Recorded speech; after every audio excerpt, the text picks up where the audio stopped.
Summary of learn to earn. Peter Lynch इतने famous क्यों हैं? इन्हें दुनिया का सबसे सफल फंड मैनेजर माना जाता है। इन्होंने एक फिडेलिटी का एक म्यूचुअल फंड मैनेज किया था, उसमें वह कई सालों तक लगभग 29% तक का मुनाफा दिलाया था, इसीलिए इन्हें दुनिया सबसे महान निवेशकों में एक माना जाता है। किसके लिए है यह किताब? यह किताब उन सभी के लिए है जो अमीर बनना चाहते हैं और अपने जीवन में कुछ बड़ा करना चाहते हैं। यह पर्सनल फाइनेंस पर लिखी गई सर्वश्रेष्ठ किताबों में से एक है। हमारे स्कूल्स और कॉलेजेस में एक बहुत ही इंपॉर्टेंट टॉपिक नहीं सिखाया जाता है, वह है निवेश, इन्वेस्टिंग। हमें गणित तो सिखाया जाता है, लेकिन साधारण से गणित का उपयोग करके कैसे कंपनियों को परखा जाता है यह नहीं सिखाया जाता है। हमें देशभक्ति के बारे में भी खूब सिखाया जाता है, लेकिन यह नहीं सिखाया जाता है कि हमारे देश की अर्थव्यवस्था को आगे बढ़ाने में मदद करके कैसे हम देश की उन्नति में अच्छा योगदान दे सकते हैं। हमें सेविंग यानी बचत के बारे में नहीं सिखाया जाता है कि कैसे कम उम्र से पैसों को बचाकर उन्हें काम पर लगाने से यानी उन्हें सही जगह निवेश करने से हमारा भविष्य संपन्न हो सकता है। आज हम पर्सनल फाइनेंस पर लिखी गई किताब लर्न टू अर्न की हिंदी में समरी देखेंगे। पावर ऑफ मनी, पैसों की ताकत। हम सब पैसों की ताकत सच में जानते ही नहीं हैं। हम जब सोचते हैं कि अगर हम कोई सामान 1000 रुपये का सामान खरीदने जा रहे हैं तो हम सोचते हैं कि हमारे 1000 रुपये खर्च हो गए।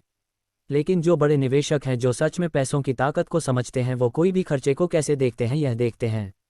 पीटर लिंच को अगर 1000 रुपये खर्च करना है तो वह पहले सोचेंगे कि अगर मैं यह 1000 रुपये खर्च न करके निवेश करूं और इस पर मैं 29% की जगह 24% ही मुनाफा प्रति वर्ष लेकर आऊँगा तो 20 साल में आज के 1000 रुपये लगभग 1.25 लाख रुपये होंगे। वो यह सोचते हैं कि अगर मैं आज 1000 रुपये यहाँ खर्च कर रहा हूँ तो मैं 1000 का नुकसान नहीं कर रहा हूँ, मैं 20 साल बाद के 1.25 लाख रुपये का नुकसान कर रहा हूँ। जब भी आप यह सोचेंगे कि जो आज आप पैसा खर्च कर रहे हैं, अगर उसे आप शेयर बाजार में या कहीं पर समझदारी से लगा दे और उस पर कई सालों तक लगे रहने दो तो आप उस पर कितना पैसा बचा सकते हैं। तब ही जाकर आप पैसे की असली ताकत तो समझेंगे और फिर जब भी आप कोई भी छोटी मोटी बचत करेंगे उसे सही से इन्वेस्ट भी करेंगे। आपकी इनकम कितनी भी हो उससे फ़र्क नहीं पड़ता है, आप जितना पैसा बचा सकते हैं बचाए और उसे मार्केट में इन्वेस्ट करते रहिए। कुछ लंबे समय के बाद 15 से 20 सालों के बाद यह पक्की बात है कि आपके पास एक बहुत ही अच्छा खासा पैसा होगा। इसे कहते हैं पैसे की असली ताकत। आज की नहीं भविष्य की वैल्यू की चिंता करें। बहुत लोग यह भी सोचेंगे कि 15 से 20 साल के बाद महंगाई भी तो बढ़ जाएगी, लेकिन अगर आप आंकड़े उठाकर देखेंगे तो महंगाई लगभग 6% की दर से बढ़ी है। इसीलिए अगर आप अच्छे से स्टॉक खरीदते हैं तो अगले 15 से 20 सालों में आप लगभग 30 गुना ज़्यादा अमीर बन सकते हैं। टाइमिंग द मार्केट, बाजार को टाइम करना, यानी कि हमेशा यह सोचना कि अगर कोई शेयर मैंने 100 में लिया है और उसको 200 होने पर बेच दूंगा, फिर जब वह कम होकर 150 पर आएगा तो फिर खरीद कर 200 आने पर बेच दूंगा। हो सकता है ऐसा करने में वो 1-2 बार सफल भी हो जाए, लेकिन ऐसा करके निवेशक की आदत पड़ जाती है कि वह किसी शेयर को खरीद कर उसमें 10% माइनस 20% कमा लिया तो उस शेयर को बेच दें और फिर से जब वह शेयर नीचे जाएगा तो फिर खरीद लूँगा। इसी साइकिल से वो कमाने की सोचते हैं। लेकिन यहाँ पर पीटर लिंच ने यह बताया है कि दुनिया का कितना भी बड़ा इन्वेस्टर क्यों न हो, वह कभी भी मार्केट को टाइम नहीं कर पाया है। जिस चीज़ को इस क्षेत्र को बड़े बड़े लोग नहीं कर पाए तो हमारे भी उसमें सफल होने के चांसेस बहुत कम हैं। जिसमें सफलता के कम चांस हैं वो करना ही क्यों, इसलिए इससे बचकर रहिए। फॉर एग्जाम्पल, यदि आपके पास कोई अच्छा शेयर है जो आपको 100 रुपये में मिल गया, आपने उस शेयर को 150 तक रखा, लेकिन जैसे ही वह 150 हुआ आपने उसे बेच दिया यह सोचकर कि वो जब 120 या 130 तक आएगा तो मैं फिर से खरीद लूँगा। लेकिन अगर वही शेयर 150 से बढ़कर सीधा 1000 हो जाए तो आपने 10 गुना कमाने का मौका खो दिया सिर्फ इस लालच में कि 20-30 रुपया फिर जाएगा तो मैं फिर से खरीद लूँगा। यदि आपने किसी अच्छी कंपनी में शेयर लिया है, उसके फंडामेंटल अच्छे हैं, आपको उस पर भरोसा है, तो अब 10-20 रुपये कमाने के चक्कर में मार्केट को टाइम करने से बचे।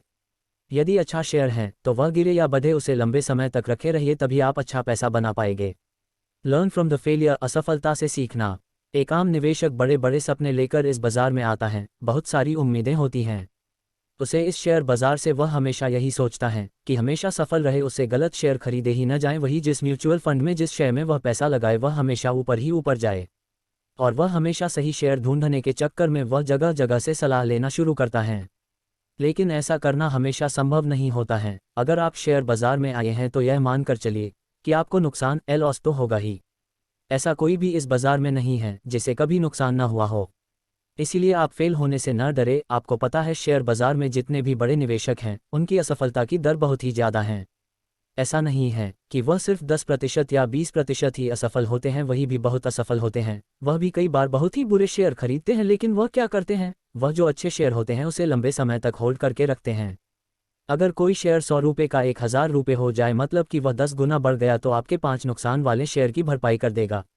मान लीजिए अगर आपने 100 - 100 रुपये 10 जगह लगाए हैं और आपका एक शेयर 10 गुना बढ़ जाए और बाकी के 9 शेयर जीरो हो जाए, तो भी आप नो प्रॉफिट नो लॉस में हैं।